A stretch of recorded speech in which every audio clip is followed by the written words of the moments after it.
Bonjour à tous. Dans la capsule d'aujourd'hui, je vous partage 5 signes que votre entreprise n'est pas structurée pour soutenir votre croissance.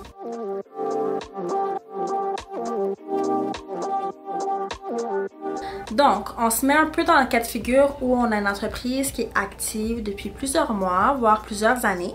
On a ce momentum qui nous permet de voir qu'on va pouvoir faire croître l'entreprise, qu'elle est pérenne, qu'on est prêt pour du long terme, qu'on est prêt à accélérer, qu'on est prêt à mettre le pied sur la pédale pour aller plus vite, pour investir davantage. Mais avant toute chose, il y a 5 signes qui peuvent démontrer qu'avant de le faire, ce serait préférable de prendre un pas de recul, de mieux se structurer. Autrement, on est en train de bâtir une entreprise sur des fondations qui sont fragiles et on n'est pas à l'abri de se retrouver dans une fâcheuse situation un peu plus tard. Donc, on ne veut pas naviguer dans l'incertitude, on ne veut pas naviguer sur un terrain miné. Par conséquent, je vous partage le signe numéro 1. Et le premier, c'est de ne pas avoir la forme juridique appropriée. Ça peut paraître simple, les clients vont venir nous voir, est-ce qu'on s'incorpore ou pas, quand est-ce que c'est le bon moment. Plusieurs d'entre eux vont attendre, ce qui est raisonnable et justifié, ils vont attendre. Mais après, je rencontre les clients 2 ans plus tard ou des nouveaux clients qui vont me dire « Écoute, j'ai fait beaucoup trop d'argent depuis le début de l'année, on est en juin, est-ce que je peux m'incorporer comme si c'était en janvier?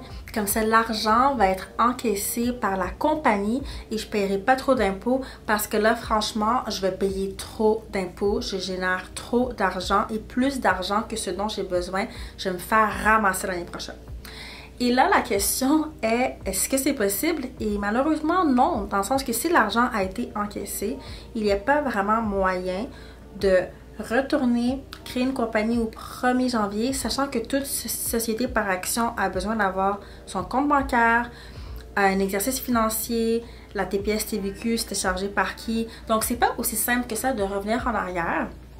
Pour ces raisons, il faut constamment regarder, OK, où j'en suis dans mes chiffres et c'est quoi le moment approprié selon mes dépenses et mes revenus et mon coût de la vie qui feront en sorte que mon incorporation est maintenant justifiée pour ne pas s'y prendre trop tard et payer de l'impôt en trop. Le deuxième signe qu'on n'est pas prêt, c'est au niveau de nos systèmes comptables derrière. Donc, comment est-ce que ça fonctionne lorsque vous avez des clients? Comment est-ce que vous les facturez? Est-ce qu'on est encore à l'ancienne avec un fichier Excel? Est-ce qu'on a un logiciel comptable comme un QuickBooks ou un Square? Est-ce qu'on a du support au niveau de notre tenue de livre? Sinon, donc c'est important de s'assurer que notre back-end fonctionne parfaitement bien pour que lorsqu'on accueille un flot de clients qui est plus important, bien, on n'ait pas de problématique au niveau de la perception de nos factures, d'identifier les factures qui sont en retard, de faire nos rappels, de traiter au niveau de nos dépenses, notre tenue de livre, d'avoir un moyen de systématiser ce processus, de s'assurer qu'on a ça au même endroit et non d'accumuler les factures quelque part pour les récupérer éventuellement et les remettre au comptable. Simplement parce qu'on repousse à plus tard un problème qui peut être majeur. Donc, l'année suivante, lorsque vient le temps de faire ses déclarations d'impôts, il peut y avoir des pièces justificatives qui sont manquantes, qui peuvent nous permettre de ne pas pouvoir réduire nos impôts autant. On peut se retrouver à ne pas avoir certaines preuves de revenus qu'on a perçues. Donc, c'est vraiment important de s'assurer que notre système à ce niveau-là est parfaitement rodé. Prochain signe, c'est au niveau de la relation avec les clients. Donc, qu'on ait un site web de e-commerce, qu'on rende un service, c'est important d'avoir un contrat de service avec nos clients.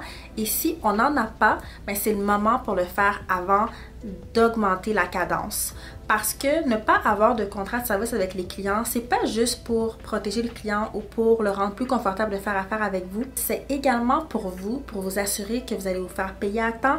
Et si c'est pas le cas, d'avoir un moyen de plus facilement aller percevoir les fonds qui vous sont dus. C'est une façon de voir aussi si la relation ne vous convient pas, comment la résilier, comment ne pas vous retrouver avec votre plus gros client qui décide du jour au lendemain de résilier la relation d'affaires qu'il a avec vous. Et ça pourrait vous mettre à risque. Donc, le contrat de service, ça se peut qu'au début, vous ne l'ayez pas fait parce que vous vous lanciez, mais plus tôt que tard et certainement avant de vouloir accueillir plus de clients, c'est important d'en avoir un. Et si on est plus dans du e-commerce, ben c'est important de s'assurer que nos termes et conditions, notre politique de remboursement, d'échange nous conviennent parce que là, on va avoir beaucoup plus de visiteurs sur le site. On continue dans la même lignée des contrats et le quatrième signe, c'est que si on est prêt à augmenter le volume, augmenter notre chiffre d'affaires, on est peut-être au stade où est-ce qu'on recrute également. Donc, si on n'est plus un one-man ou one-woman show et qu'on a recruté, alors il faut s'assurer qu'on a des contrats pour les membres de notre équipe, que ce soit des employés avec un contrat de travail ou des sous-traitants avec un contrat de service. Très important parce que ce qui me vient en tête lorsque je rencontre un client qui décide de revoir ses contrats ou d'en préparer finalement, ils viennent souvent me voir parce qu'ils sont à un stade où se sont rendus compte que soit un de leurs employés fait de la sollicitation auprès de leurs clients ou un sous-traitant qui part puis qui essaie d'apporter quelques clients avec eux. Donc, c'est souvent trop tard. Donc, moi, ce qui me vient en tête, c'est la non-sollicitation, la non-concurrence, mais il faut aussi penser à, OK, toute la propriété intellectuelle que je conçois avec les membres de mon équipe devrait demeurer la propriété intellectuelle de la société. Puis, la seule façon de vraiment mettre plus d'emphase sur ça, la garantie autour de ça et d'informer les employés de comment est-ce que ça fonctionne, c'est avec le contrat. Donc certainement, si on veut voir plus grand, il faut qu'on vienne revoir l'ensemble de ces ententes qu'on a également ou en mettre en place. Et le cinquième signe qu'on n'est pas prêt pour l'instant et l'entreprise ne peut pas soutenir notre croissance, c'est au niveau de la protection de sa propriété intellectuelle. Je parle ici de son nom d'entreprise, de son logo. Je rencontre également des entrepreneurs, exemple, qui sont dans la restauration. Ils ont un nom d'entreprise, ils ont un concept qui est super original. Ils sont prêts maintenant pour faire des franchises, donc ils sont prêts à franchiser parce qu'il y a un engouement, il y a des gens qui viennent, qui disent « Moi, j'aimerais ça avoir le même concept, mais dans tel autre arrondissement ». Et là, ils vont venir me voir pour me dire « Ok, donc il faudrait que je le franchise. » Mais il ne faut pas non plus le faire trop tard parce que ça se peut qu'en voulant faire cette démarche de dépôt de marque de commerce, on réalise que le nom n'est pas éligible ou n'est pas disponible. Donc, c'est très important à ce niveau-là de ne pas attendre trop longtemps.